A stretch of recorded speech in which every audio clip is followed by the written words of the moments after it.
সুপ্রিয় দর্শক, আসসালামু আলাইকুম। ইসলামিক জীবনের আলোকে আপনাদের সামনে আরও একটি নতুন ভিডিও নিয়ে হাজির হয়েছি। সম্পূর্ণ ভিডিওটি না টেনে সবাইকে দেখার জন্য অনুরোধ রইল। আজকের আলোচনা বিষয় হযরত শাহজালাল রহমাতুল্লাহ আলাইহি সাল্লামের পূর্ণাঙ্গ জীবন কাহিনী নিয়ে। ভিডিওটি ভালো লাগলে অবশ্যই একটি লাইক করবেন। ভিডিওটি সবার মাঝে ছড়িয়ে দিতে বেশি বেশি করে শেয়ার করবেন।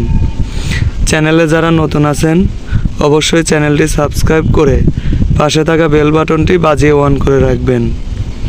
তো চলুন সম্পূর্ণ ভিডিওটি শুরু করা যাক। হযরত শাহজালাল রহমাতুল্লাহ আলাইহি সাল্লামের পূর্ণাঙ্গ জীবনী। হযরত শাহজালাল রহমাতুল্লাহ আলাইহি সাল্লামের জন্ম ও বংশ পরিচয়। অলিকুলের শিরোমণি হযরত শাহজালাল রহমাতুল্লাহ আলাইহি সাল্লাম সাম্রাজ্যের হেজাজ প্রদেশের দক্ষিণ পশ্চিম দিকে অবস্থিত ইয়েমেনে 1322 খ্রিস্টাব্দে সুপ্রসিদ্ধ শেখ বংশে মাহমুদ কুরাইশ গৃহে জন্মগ্রহণ করেন। তার পিতার নাম ছিল মাহমুদ কুরাইশি। তিনিও একজন মহাক্ষমতাশালী বীরপুরুষ ছিলেন। শুধু বীরপুরুষই ছিলেন না, বরং তিনি একজন খাঁটি ঈমানদার ও ইসলামের একজন মহান সেবকও ছিলেন। কোনো মানুষ কষ্ট ক্লেশ ছাড়া উন্নতির শীর্ষ চূড়ায় আরোহণ করতে পারে না। হযরত শাহজালাল রহমাতুল্লাহ আলাইহি সাল্লামের জীবনেও ইহার ব্যতিক্রম ঘটেনি। প্রথমে তার শিশু জীবনের দিকে দৃষ্টি নিক্ষেপ করলেই অন্তরে দুঃখের ঝড় বয়ে যায়, শিউরে ওঠে সমস্ত শরীর। শিশু শাহজালাল মাত্র 3 মাস বয়সের সময় তার মা জননী দুনিয়া থেকে চিরনিদ্রায় শায়িত হন। এরপর তার লালন পালনের ভার স্বীয় পিতা মাহমুদ কুরাইশি গ্রহণ করেন। মাহমুদ কুরাইশি সৈয়দ বংশের পুণ্যবান একজন স্ত্রীকে পেয়ে খুবই সুখী হয়েছিলেন। তার স্ত্রীর মৃত্যুতে তিনি অত্যন্ত ব্যথিত হন।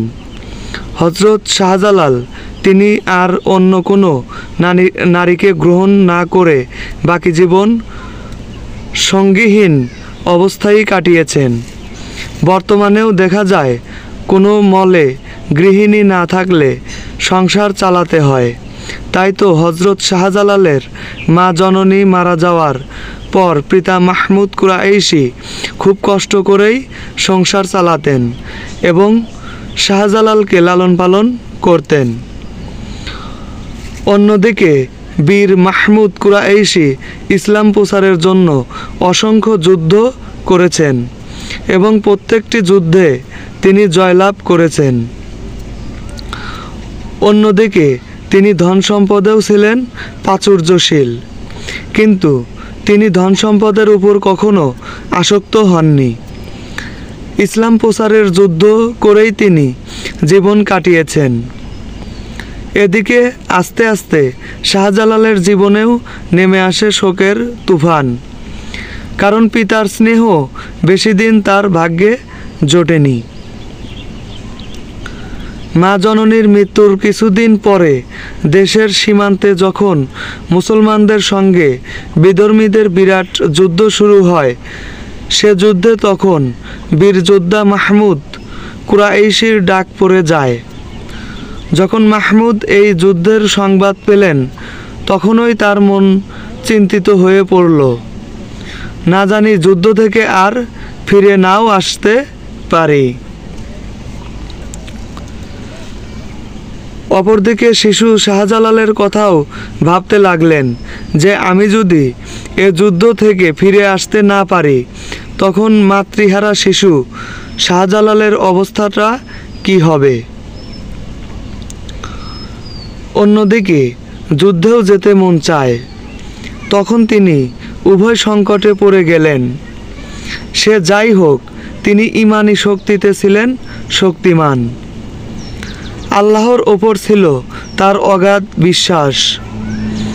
তাই তিনি শিশু শাহজালালের প্রতিপালনের ভরসা একমাত্র সৃষ্টিকর্তা পালনকারী মহান আল্লাহ তাআলার উপর রেখেই ধর্ম যুদ্ধের ডাকে সাড়া দিয়ে দেশের সীমান্তে কাফেরদের বিরুদ্ধে বীর বিক্রমে ছুটে চললেন। যুদ্ধের ময়দানে গিয়েও অনেক শত্রু তার হাতে নিহত হলো। যুদ্ধ করতে করতে একসময় তিনিও শত্রুর হাতে শাহাদাত বরণ করেন, আর তিনি যুদ্ধ ময়দান থেকে ফিরে এলেন না। শোক সাগরে ভাসতে লাগলেন শিশু শাহজালাল।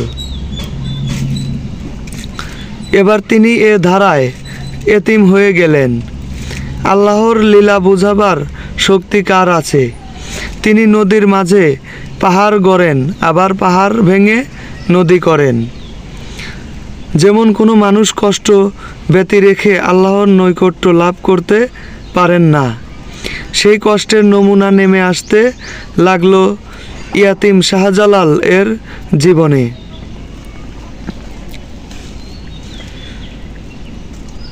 এদিকে মাহমুদ কুরাইশি গৃহত্যাগের সময় শিশু শাহজালাল রহমাতুল্লাহ আলাইহি সাল্লামের ভরসা একমাত্র আল্লাহর উপরই রেখেছেন।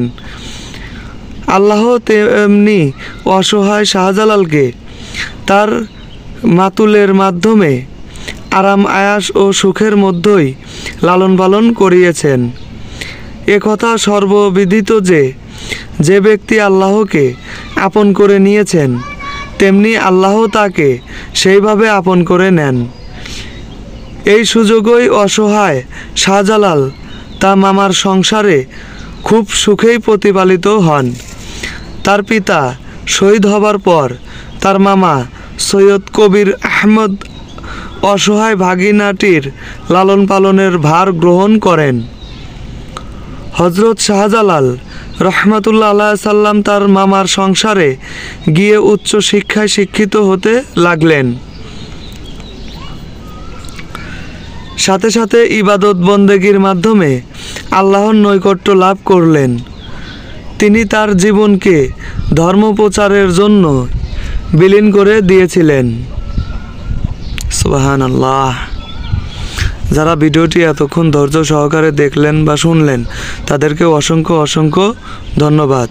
নিয়মিত ভিডিও পেতে চ্যানেলটি সাবস্ক্রাইব করে রাখুন।